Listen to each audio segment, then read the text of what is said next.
Bonjour à tous, bonjour Julien. Salut Kéké, salut à tous. On va vous présenter dans cette vidéo notre bilan de la saison 2020-2021 de chez Tipstore Pro. Alors on peut voir que cette saison a été la plus prolifique sur tous les niveaux, du point de vue du nombre de paris qu'on a pris, du point de vue du nombre de wins, du gain, et ça a également été un grand moment pour nous sur le point de vue de l'échange avec nos suiveurs, car cette année nous avons ouvert notre Discord, et ça nous a permis d'avoir des interactions avec les gens qui nous suivent, et ça c'était vraiment chouette, et ça nous a bien boosté. Ouais, ça changeait des années passées où on envoyait des mails impersonnels et que il y avait pas d'échange quoi. Ouais, c'était vraiment une bonne découverte. Donc on voit que cette saison du coup, on a fait 381 paris au total, ce qui est bien plus que les 2 années précédentes, pour 120 wins, ce qui est un peu moins du double des 2 années précédentes. Ouais, alors qu'on n'a pas fait le double, on n'a pas fait le double de pronostics, mais on a eu le double de matchs nuls. Exactement. Donc ouais, c'est vraiment 88% de rendement, voilà, c'est incroyable. 31% de réussite, c'est vraiment très bon. Et un ROI de 22% pour ceux à qui ça cause, c'est pas dégueu du tout. Ouais, c'est clair. 22%, du coup, quasiment 23 de retour sur investissement. Donc, ça veut dire de retour sur investissement de l'ensemble de vos mises, donc de votre turnover. Si vous aviez misé 10 000 euros sur l'année entière, vous auriez gagné 23% de ces 10 000 euros. En unité aussi, ça fait quand même pratiquement 150 unités, hein. Là encore, Ouais, ça peut donner une idée aux gens qui nous suivent pas encore et qui sont en train d'essayer d'évaluer le montant qu'ils veulent à leur palier 1. Ben, il suffit de multiplier votre palier 1 par 146 et vous avez ce que vous auriez gagné cette année à peu près, parce que vous auriez pas forcément les mêmes cotes, mais grosso modo, on est proche des 150 unités quoi cette année, hein. ouais, ce qui est vraiment colossal pour nous. On s'attendait pas à autant de réussite sur cette saison quand on a fait le bilan de notre saison 2019-2020. Ouais, et puis ce qui est intéressant, c'est que là, on commence à avoir 3 années d'historique. Donc, au niveau des stats qu'on va vous présenter, ça, c'est plutôt parlant. On voit qu'il y a des régularités, etc., quoi. Bon, on est quand même à 854 paris maintenant, donc on approche les 1000, ce qui est pas mal. Ça devrait être pour la saison prochaine. Donc maintenant, on va passer au tableau qui nous détaille le mois par mois nos résultats. Donc on voit que, comme d'habitude, bon, en août, on reprend fin août, donc c'est normal qu'il y ait très peu de matchs, on va pas s'attarder là-dessus. On voit que septembre-octobre, ça a été des mois un peu compliqués. Bon mois d'octobre quand même, parce que malgré ce 3 wins sur 32 matchs, on fait quand même 11 unités de gain. 8 wins, 8 Donc wins sur 32, ouais. on a fait donc 8 nuls sur 32 matchs en octobre, et un ratio donc de 11 unités de gain, ce qui est assez colossal. Ça faisait un petit moment, je crois qu'on n'avait pas passé les 10 unités de gain dans notre historique. On avait fait 13 unités en juin 2020, donc c'est pas non plus inhabituel. En mars 2020, on avait fait aussi 13 unités. En décembre 2019, on a fait 19 unités. Donc bon, c'était déjà arrivé quand même qu'on passe au-dessus des 10 unités sur un mois, quoi. Ouais. Mais Donc, c'est clair que c'était pas quelque chose de régulier, puisque septembre on fait 2, 84, on fait moins 2 en août et 1,62 en juillet. donc ouais, quand même. Donc du coup, on a enchaîné novembre, décembre, 75 paris, c'est notre record absolu. Ça dépasse tout entendement, avec 23 wins aussi, c'est notre record. Après, on voit qu'on a eu moins de gains d'unités que sur les mois de novembre et de janvier, où on n'a eu que 17 wins. Ouais, parce qu'il y a, je sais plus si tu te souviens, mais comme tous les ans, on va dire que le nouvel an est toujours un peu compliqué à aborder quand il y a plus la Ligue 1, quand il y a plus la Bundesliga, la Liga, la Serie A. Ouais, Quoique cette année, je crois qu'il y a eu la Liga.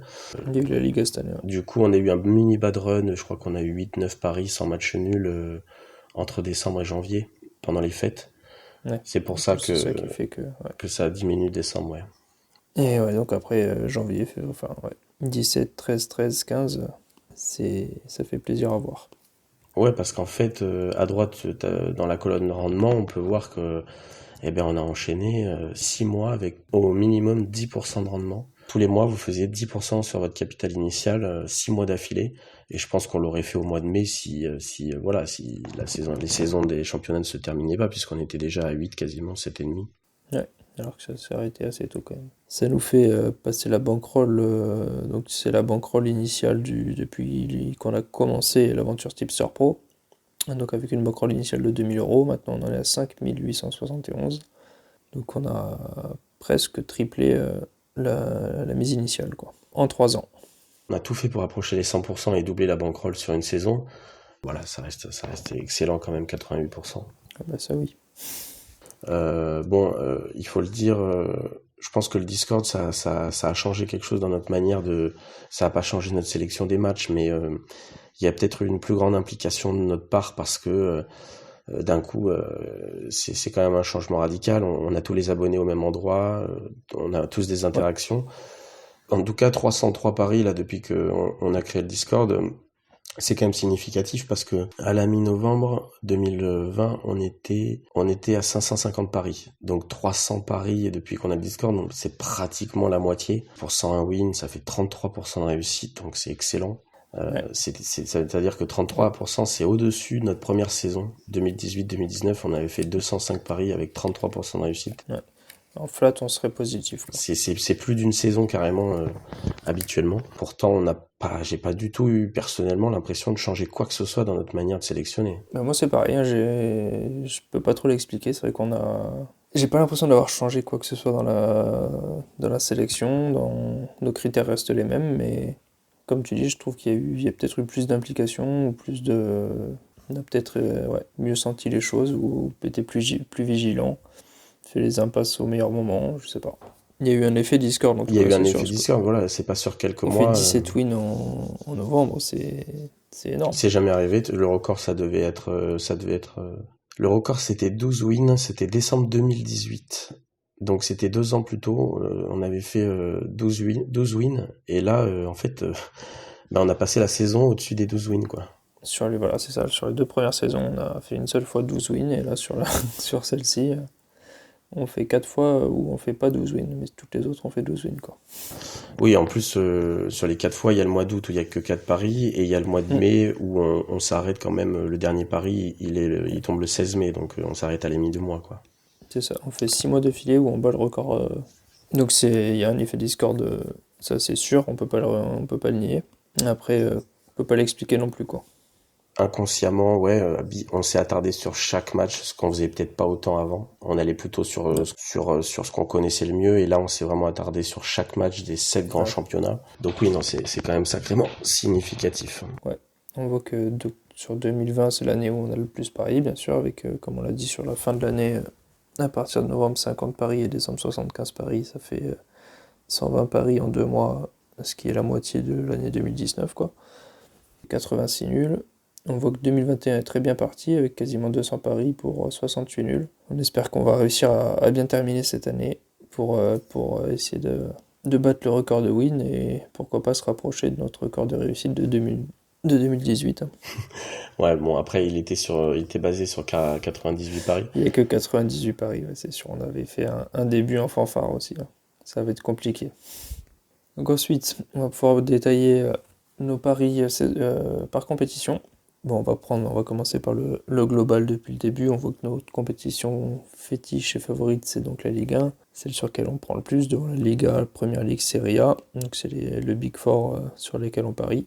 Ensuite, un peu de Ligue turque, de Bundesliga, bien évidemment.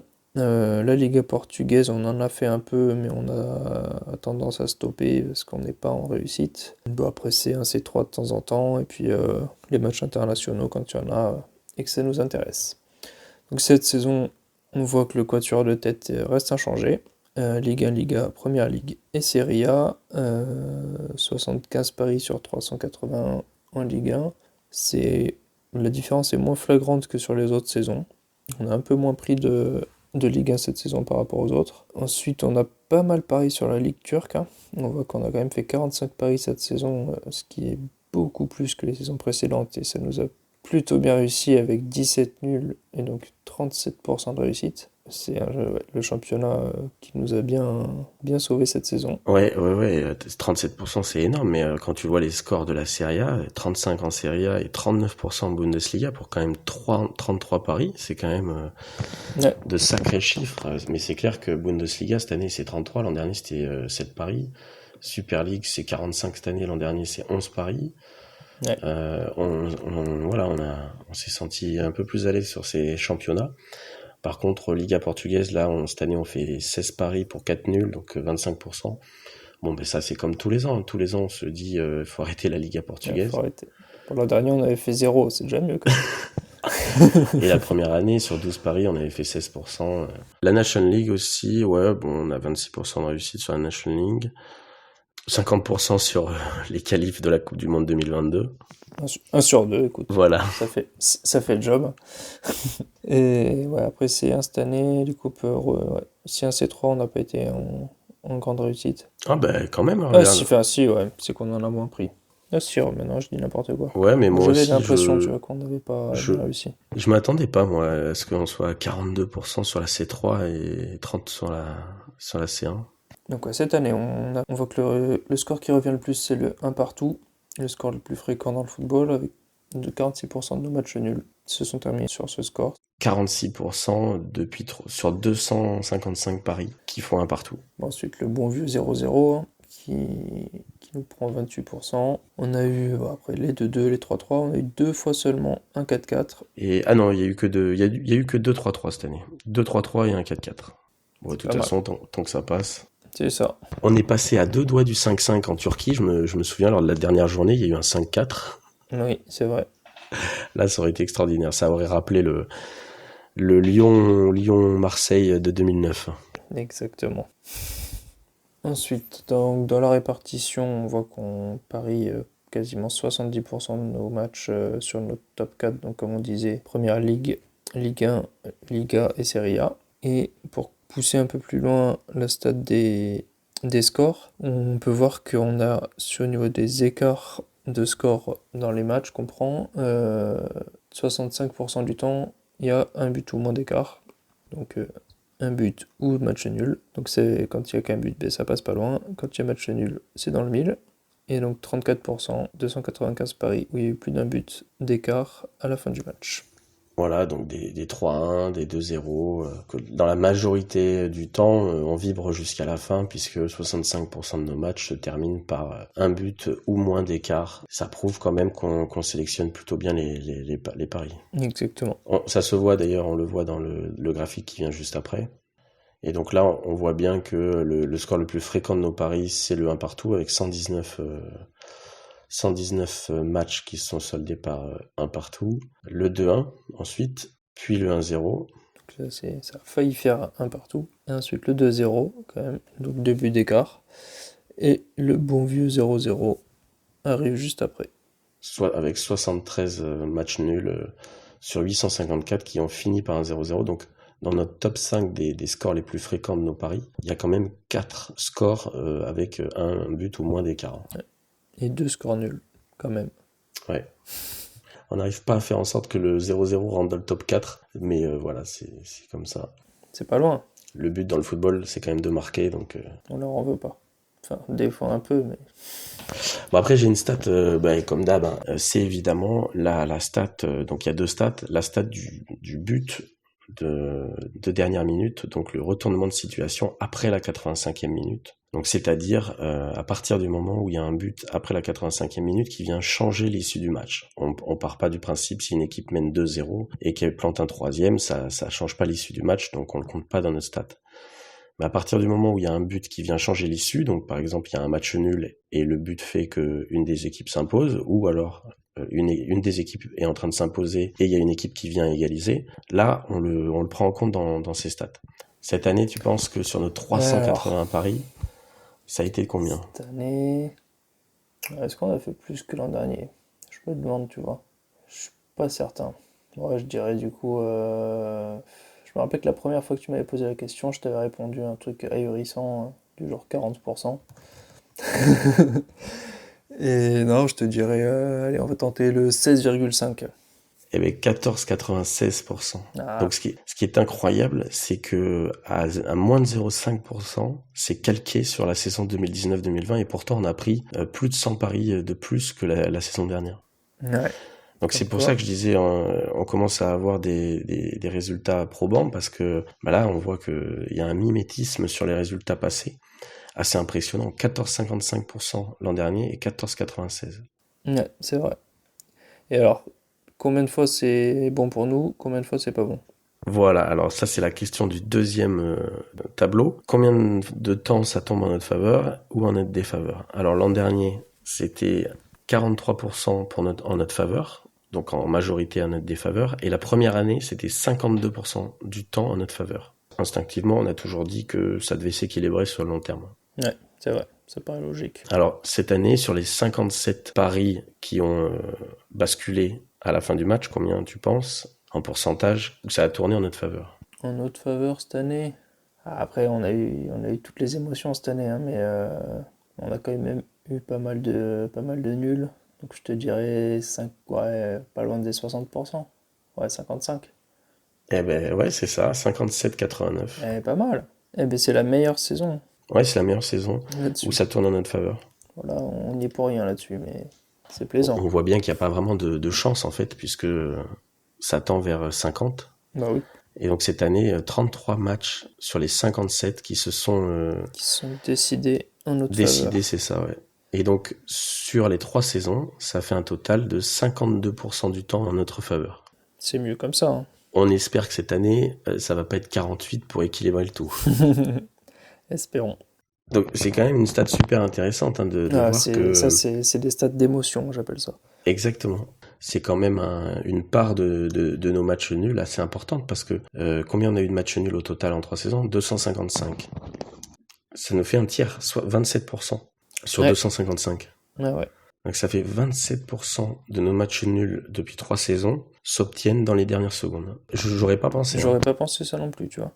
Et si je fais 33 divisé par 120, c'est 120 cette année qu'on a eu de matchs nuls. Ouais. Ça fait un quart. Ben pareil, 27. Pareil. Ah ouais. Incroyable. Donc là, il y a vraiment une régularité. Hallucinant.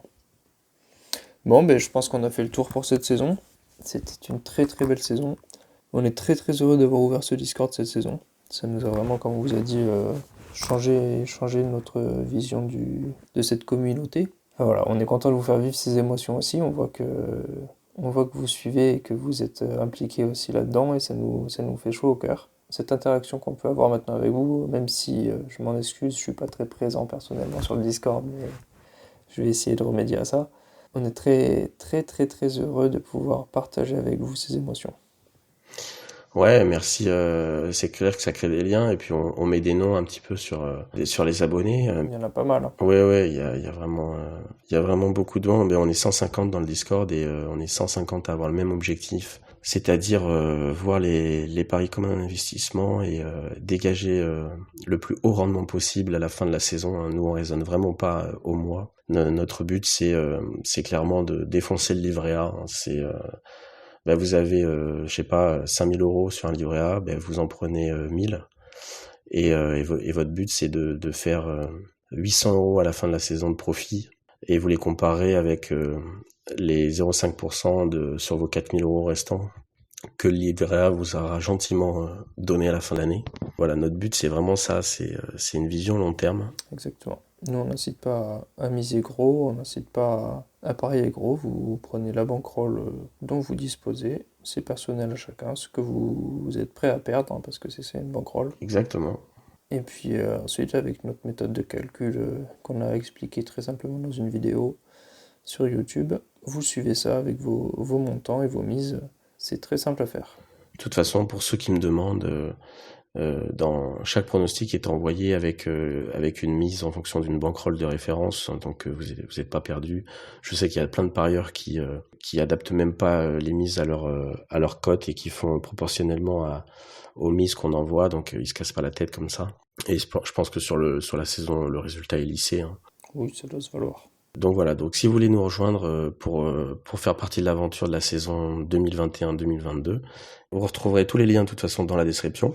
Merci Kéké, et puis j'espère vraiment, on va rien changer. Merci moi Julien, changeons rien, restons nous-mêmes. Et puis on vous dit à l'an prochain. Allez, on vise les 100% cette saison. Allez, ciao. À plus.